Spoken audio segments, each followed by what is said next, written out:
Wave Rover has just completed her voyage, over 7,800 nautical miles and 105 days on the high seas all over the last year. Now, the voyage is complete, and as I had always intended, Wave Rover is to be sold at the end of the voyage. So this video is all about selling Wave Rover. Now, you may not be interested in it, but perhaps a friend or somebody you may know might be interested. So please pass it on, and all the information, the pertinent information, will be in the video link that's attached as a description of this video.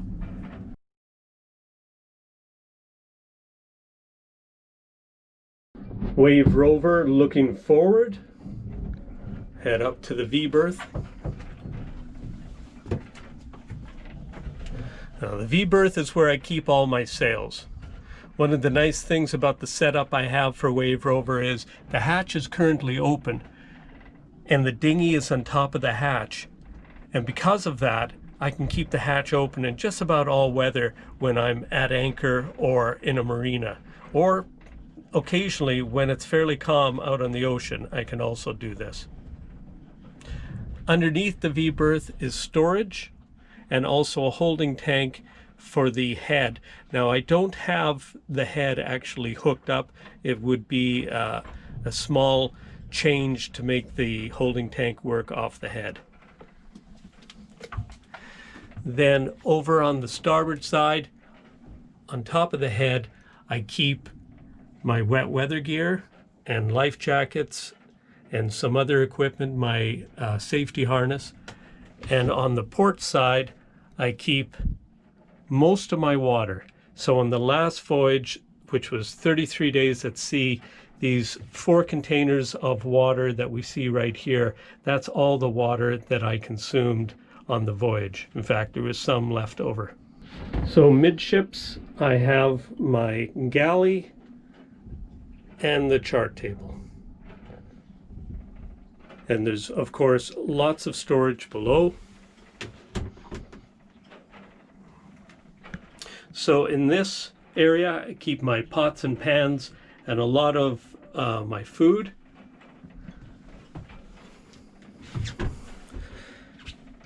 And this is the other big storage area right here for the food. And I've never had a problem not being able to store enough food. Then for cooking, I'm using this alcohol stove, which is gimbaled.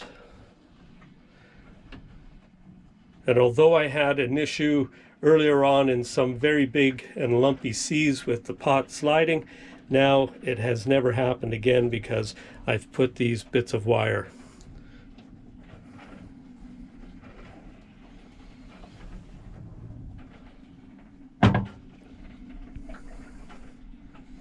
And in behind is a little more storage.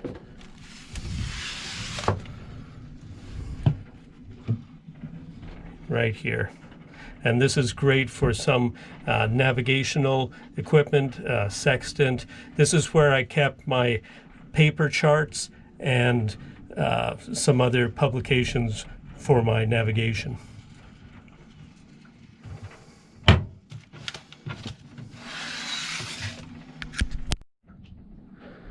Looking aft from the galley,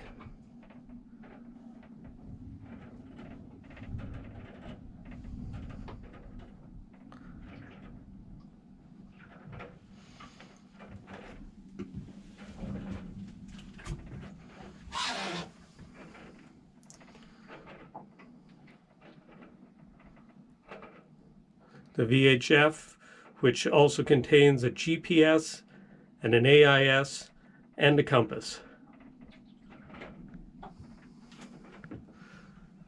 The controller, the power panel.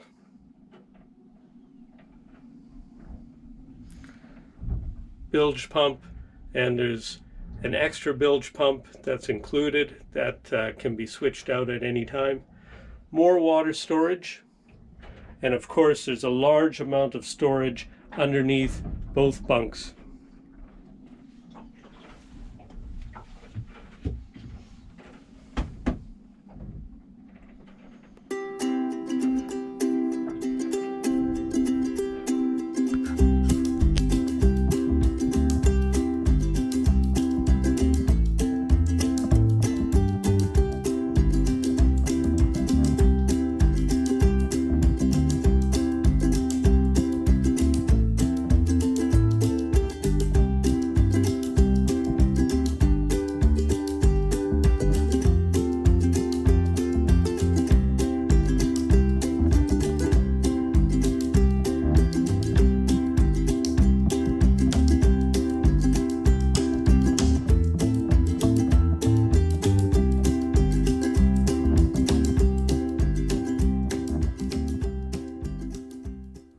So the price for Wave Rover is 7,500 Canadian. That's approximately 5,500 US dollars. Now, in addition to that, you get a cradle to store the boat on. There's an old roller furler that came with the boat. It's a Furlex 100S. I've never used it. The previous owner said it works. I don't know, but there are no sails that go in that furler. The sails that come with the boat, which are all hanked on, are you get a nice light weather drifter, a cruising spinnaker, the main, which has 3 reefs. There's a working jib, which is reefable, and there are 2 really, really solid storm sails, slightly different sizes, and there's a spare Yankee cut jib. Now, being sold separately are the dinghy, the E-Perp, the Garmin InReach, and the Jordan Series drogue, which has 100 cones. Now, the price on those items are, in Canadian dollars, the dinghy is $300. That's the equivalent of 220 US dollars. The E-Perp, which is a 10-year battery, and we've only used 1 year of that, is $400 Canadian. That's the equivalent of 295 US dollars. The InReach, the Garmin InReach communicator, which is a great item, is $300 Canadian. That's approximately $220 US. The Series drogue, which is $500 Canadian, and that's the equivalent of 365 US dollars. So the total price, if you're interested in purchasing the whole item, is $9,000 Canadian or $6,600 US. Contact information is available in the video description, and of course you can always see more of Wave Rover on YouTube, Sailing Wave Rover.